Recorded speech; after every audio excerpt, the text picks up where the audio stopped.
Hello everyone, this is Dr. Aaron Seaton with the Chiropractic Place, and today we're talking about sugar and heart disease. So heart disease is still the #1 killer in our society. Every year, more lives are claimed from complications with heart disease than any other condition.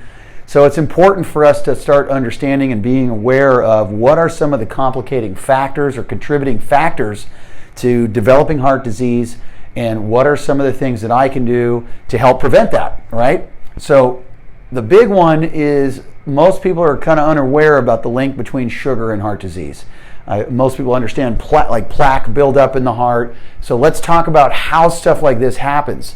And so understanding some of the dynamics of sugar in the diet can help people better make decisions about how to prevent developing heart disease.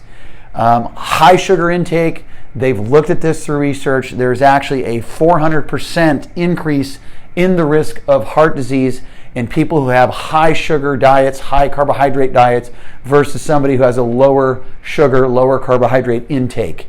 Now, it doesn't mean all carbohydrates are bad, but just being aware that too much sugar intake, too much high carbohydrate intake can have this effect on your heart.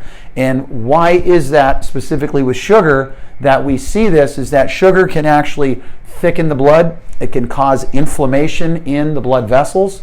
And the thickening of the blood makes it harder for the heart to circulate the blood. So the heart has to work harder to move the blood through the body. The other thing is that it can cause inflammation and damage to the blood vessel walls. And so that damage can actually raise our cholesterol levels, because our body makes cholesterol, which can carry oxygen and nutrition to damaged cells or damaged parts of the body. And if you get damage in the blood vessels, the cholesterol goes to the areas and is trying to help repair and patch those areas. But over time, that can lead to plaque and the buildup of plaque and heart problems, artery problems, you name it. So it's important to understand these dynamics. Like when we're eating sugar, it's not as innocent as people think, like, oh, I'm just having a little sweet treat. It has this effect, and if you're constantly doing that, you're constantly putting this stuff into your body, causing inflammation, causing damage to the blood vessels, to your heart. So it's important to understand, hey, this is not as innocent as people think.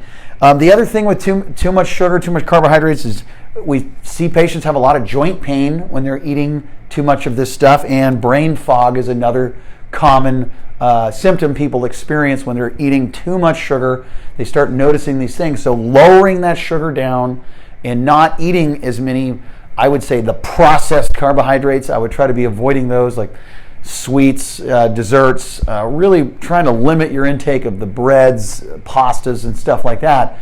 I'm okay if people are having some fruits, but we really want to be getting away from that, eating real food, salads, vegetables, some fruits, meats, eggs, things like that, which are real food. They're very filling. They have all the protein, the healthy fats, good carbohydrates. But really watching that number and bringing that down can make a significant impact in the overall risk that you have for heart disease. So I'm Dr. Aaron Seaton at the Chiropractic Place.